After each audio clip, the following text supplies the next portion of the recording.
Lula chora ao falar da fome no Brasil e pede respeito à democracia durante uma visita ao gabinete de transição. Médico do presidente eleito e profissionais da Universidade de São Paulo integram o Conselho de Saúde para transferência do governo. Relatório de militares não aponta fraude nas eleições, mas aponta a possibilidade de inconsistência nas urnas eletrônicas. Jair Bolsonaro nomeia ministro substituto para o Tribunal Superior Eleitoral. Você acompanha agora no RB Notícias.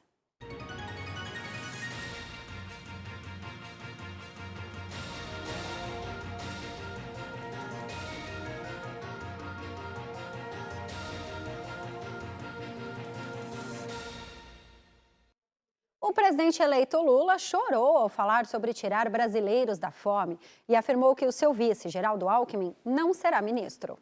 O presidente eleito Luiz Inácio Lula da Silva chorou ao falar a parlamentares aliados sobre a sua prioridade de livrar brasileiros da fome e afirmou que seu vice, Geraldo Alckmin, não disputa a vaga de ministro em seu governo. Ele não disputa a vaga de ministro porque é o vice-presidente da República. Qualquer outro que eu colocasse, esse cara vai ser o coordenador, ele vai ser ministro. Não, e eu tenho um pedido para todo mundo, quando convidar alguém para participar da comissão de transição, dizer o seguinte: olha, não será ministro as pessoas que estão. Pode ser ou pode não ser. Lula discursou sobre o Brasil do futuro a uma plateia formada por deputados e senadores de partidos aliados em auditório do Centro Cultural Banco do Brasil, sede do governo de transição. No palco também estavam Alckmin, a presidente do PT, Gleisi Hoffmann, e a esposa do presidente eleito, Janja. Alckmin enalteceu Lula e o chamou de maior líder político do país. Então, o respeito do presidente Lula, aliás, a sua vida política é fruto da democracia. Só num regime democrático nós teríamos o maior líder popular do Brasil, que é o presidente Lula, eleito presidente da República. Já Lula lembrou ainda que o governo foi eleito com a promessa de olhar para os mais pobres. O presidente eleito chorou ao falar sobre sua meta de retirar brasileiros que vivem em situação de fome. Eu quero dizer para vocês, se quando eu terminar esse mandato, cada brasileiro estiver tomando café, estiver almoçando e estiver jantando, outra vez eu terei cumprido a missão da minha vida.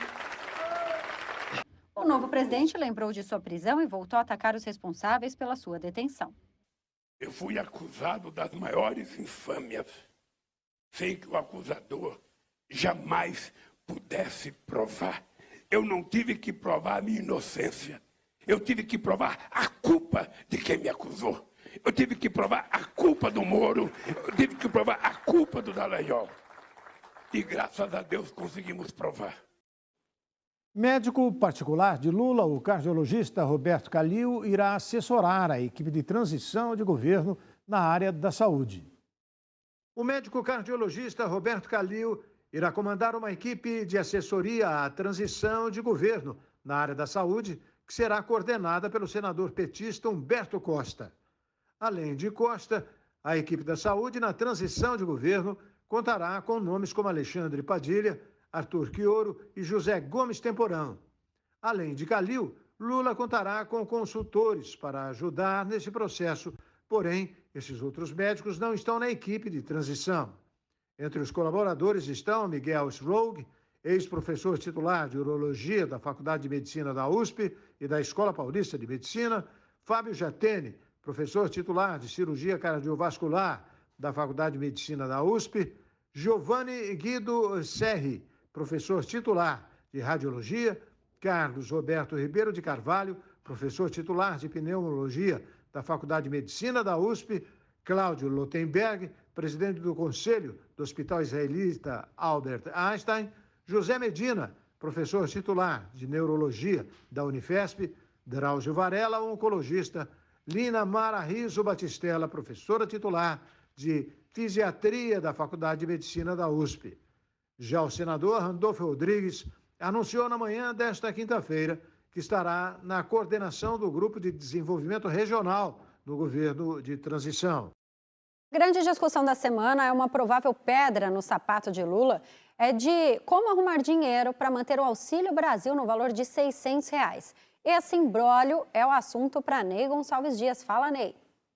Já descartaram a medida extraordinária defendida por Renan Calheiros e outros políticos, o que livraria o governo Lula da influência do presidente Lira da Câmara. Aí foi tudo para a transição, para a PEC de transição. Seria votada pelo Congresso, 308 deputados e senadores em 2 votações, um projeto de emenda constitucional que daria ao governo condições de fazer essas 2 despesas no ano que vem.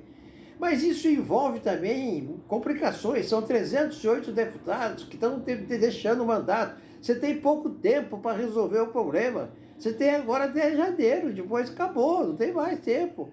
Pois bem, agora a equipe de Lula, neste momento, cogita tirar o gasto social do teto. Ou seja, eu vou gastar com os 600 e com o reajuste do salário mínimo, uma quantia que eu não vou tirar do orçamento onde o teto estabelece o teto. Não pode gastar mais do que a inflação do ano anterior. Acontece que o mercado, que nunca está satisfeito, o mercado tem uma espécie de bolso furado, que não retém dólar, vai caindo, sempre caindo. O mercado teme que com isso haja um descontrole. A opção de excluir o teto pode causar uma espécie de estouro da dívida pública, porque aí você não tem mais controle. Aí você pode gastar com imposto de renda, depois você pode gastar com as pessoas que moram em residência, em áreas de risco, depois você pode gastar com moradores de rua, e aí você não tem nenhum controle. E a grande preocupação do mercado até agora é que o presidente Lula e a sua equipe econômica, o seu futuro ministro da Fazenda e o do Planejamento, apresentem um plano de governo para dizer o que eu vou fazer para receber, vou fazer reforma tributária ou não, administrativa ou não.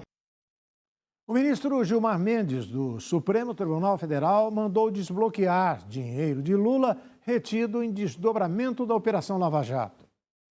O ministro Gilmar Mendes, do Supremo Tribunal Federal, determinou o desbloqueio imediato de recursos do presidente eleito Luiz Inácio Lula da Silva, que foram apreendidos em desdobramento da Operação Lava Jato. Os valores são referentes ao resgate de um plano de previdência que pertencia à ex-primeira-dama Marisa Letícia, que morreu em 2017, do qual o petista era beneficiário. Como o Supremo anulou as condenações de Lula na Lava Jato e suspendeu processos, Mendes afirmou que não há justificativa para manter o bloqueio dos bens. Segundo o ministro, a manutenção do bloqueio dos recursos diante da anulação das condenações do petista assume tonalidades de caprichosa e arbitrária perseguição. O STF entendeu que a Justiça Federal em Curitiba não tinha competência formal para julgar as ações contra o ex-presidente e, com isso, anulou os julgamentos. A maioria dos ministros reconheceu ainda que Sérgio Moro, ex-juiz da Lava Jato, atuou de forma parcial nos casos do petista. A seguir, relatório sobre as eleições do Ministério da Defesa não aponta fraude e Lula pede respeito à democracia. Jair Bolsonaro nomeia novo ministro substituto para o Tribunal Superior Eleitoral. O RB Notícias da Rede Brasil volta daqui a pouquinho.